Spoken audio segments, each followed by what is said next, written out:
I'm Brian Carpenter, host of Fresh Air at 5, a part of the Education Podcast Network, just like the show you're listening to now. Shows on the network are individually owned and opinions expressed may not reflect others. Find other interesting education podcasts at edupodcastnetwork.com.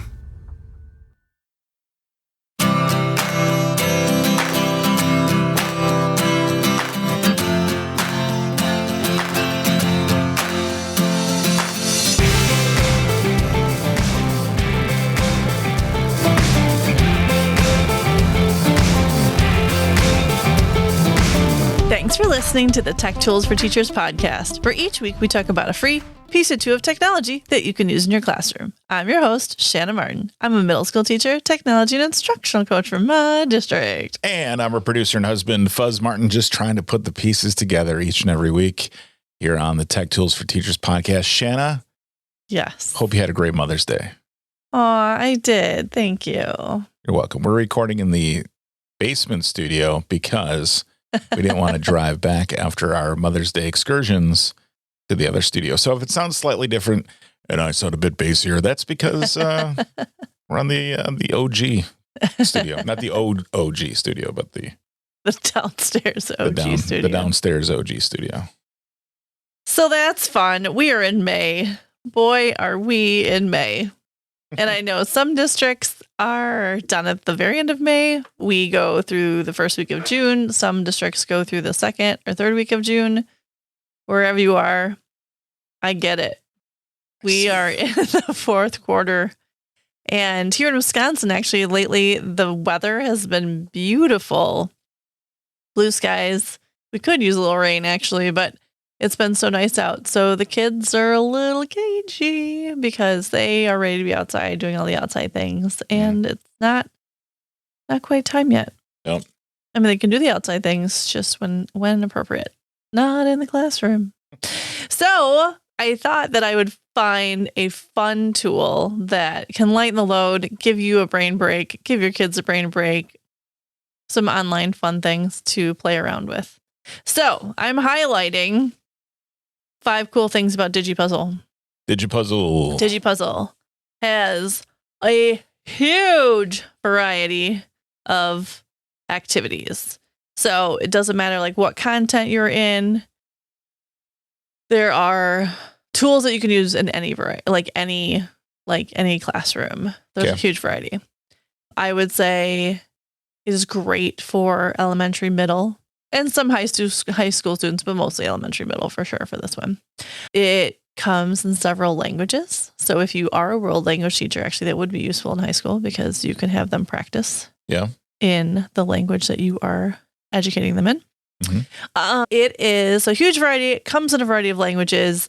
The activities, some of them are going to be purely academic and some of them are going to be more like word search based or things like that. So there's fun things to do that are art related and math related and spelling related. And I love a good puzzle. And there's a variety of different like brain puzzles that they can do, which is very cool. And there's just a lot of cool things. And also highlighting that for the end of the year, there's over 500 games and puzzles. So there's lots of options. So the kid's like, oh, I've already done this one. You're like, oh, let's try something else. And they're like, oh, but I've already done this one. You're like, well, let's do something else. And so you could do it as a whole group. You could do this in small groups. You could have them working on their Chromebooks individually or an iPad if you do those in your classroom. Like there's just a lot of ways to build these in. And there's a large variety of them. So check out Digipuzzle. Yeah, Digipuzzle. All right. So on Digipuzzle, it is DIGIPUZZLE.net. Yes. So digipuzzle.net. Digipuzzle.net. Did you know? It's digipuzzle.net. Then you can choose your language. And then you can choose topics. So animals, kids, dinos, transportation, the world, logic, Easter, spring. So those things are in there as options, or you can just kind of look through them all. So I'm going to go under education, and then I'm going to go on kids.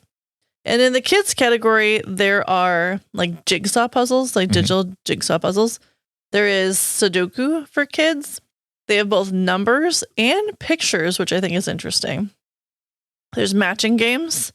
There's like mosaic tiles where you like match them and find them. There are like all kinds of like dot to dot puzzles. There's crosswords. There's all kinds of puzzles and things to work your brain. Okay, so that's under like the kids category. Under animals, you have, again, some puzzles with animals. Some are going to be Sudoku with animals. Some of them are going to be word searches and games and all kinds of things. There's like a word scramble mix. There is a mosaic tile mix. There is animal solitaire. There is a word search with animals. And I started playing one of the word searches the other day because I was like, does this really know that I'm picking the right words? And it does, because it will not take it off the list if you don't find the actual spellings. Okay. And there's a few children I know in my lifetime that could practice their spelling. She may live in our house. Yeah. So great spelling practice. And then once you finish one, it goes, go to the next level. And it gives you the next word search with the next spelling practice. So that's a cool thing that you can do. There's logic puzzles. So if you click on logic puzzles, and they're like 3D model logic puzzles, and there's 3D mazes. So if you go to like 3D maze, you have to pick a level and you have to unlock them in order for it to actually work. And then you have to like work your way through your little 3D maze. And if you click on it wrong, you like tank and then it starts you over again. So there's like, it builds up to difficulty levels as well. Mm-hmm. So that's kind of fun. And then there's like little adventures that you can go through that you practice. Some of those, I think, like kind of basic coding skills, but it's understanding patterns like on your computer while you're doing it. Sure, yeah. And then they have like tic-tac-toe and patterning. So even like our little ones who need to practice their pattern sets on there. They also have tangrams, which we love a good tangram, both physical and they have digital ones. What are you playing right now? You look distracted. Yeah, sorry. I'm finding the differences between two pictures. Where you have to like identify the two different some things. Lambs, yeah, and a cow. Nice. Yeah. Pretty talented. Then in Digipuzzle, they have crosswords, so you can fill in the crossword things. What I like about Digipuzzle too is, yes, there are a few ads, but it's not like ad heavy where there's 1,000 pop-ups coming up. So there's just an ad that's kind of on the left-hand side of the screen, but you can... Yeah, when you click into one, too, there's like an interstitial ad that you got to click close on. But then they stay away, which Yeah. is good. And there's like a little background. They even have like a spring coloring thing where you can digitally color little spring pictures. They have like Pac-Man. They have spring word Pac-Man. So you can go through and you can like play Pac-Man. I don't know if you can kind of hear it probably in the background. Pac-Maning, yeah. Yeah. So they got Pac-Man in there where you have to like grab the letters of this word. It's like I'm finding tulip. And then I have to like Pac-Man has to hunt down the little ghosts that spell tulip. So it's like spelling and Pac-Maning at the same time. Anyway, so there's a lot of games and activities for Digipuzzle. And in May, we need something new to kind of shake it up a little bit, practice some skills. None of these are going to be like earth-shattering skill practice, but there are plenty of ways for kids to practice their skills and give them something new to look at. And also great for summer reinforcement. So if that's something where you could even have them working on this the last week or two of school, so they're used to it, and then you can share it with families and parents and say, this would be a great way for kids to practice their spelling, some of their number basics, patterning, puzzles, that type of thing, where kids can practice at home as well over the summer. And there's so many different choices that there would be plenty of things for them to practice as well for like basic reading, math, spelling skills, and some brain work as well. Great. Yeah. Could feel my brain working overtime to find these two other pieces that I haven't found yet. So maybe we're beyond elementary and middle. Yeah. You can challenge yourself as a teacher. Challenge your friends to Digipuzzle activities. Yes. Maybe I'll do this with my buddies from college instead of Wordle in the morning. We'll just play find the differences between farm animals game. Perfect. There we go. So there's all kinds of different games and activities. Obviously, there's over 500 of them. So check out Digipuzzle for your sanity, for some fun in your classroom. It's an easy way to mix things in. And once you click into something as well, I didn't say this before, but like once you're into math, it'll give you like math to 10. Clocks, counting, fractions, typing. So it'll tell you like once you click into something, you'll get even more categories to pick into. So you'll have lots and lots of choices once you start searching things. So please have some fun with Digipuzzle. Other two things to highlight. There are 2 podcast episodes. I went back to check the numbers. It's like episode 11 and 12 or something. But to do online quizzes. So if you're looking for things like Blooket and Kahoot and beyond, there are several podcast episodes on those that I have created to help you, especially at the end of the year when we're entertainment and we're focusing and we're trying to do all those quizzing things with kids. So those episodes are available as well. So don't forget to check past episodes while you're listening. So yeah, all right, we're going to make it through May, everybody. It's going to be fabulous. Play some Digipuzzle. Be over before you know it. Share it with your friends.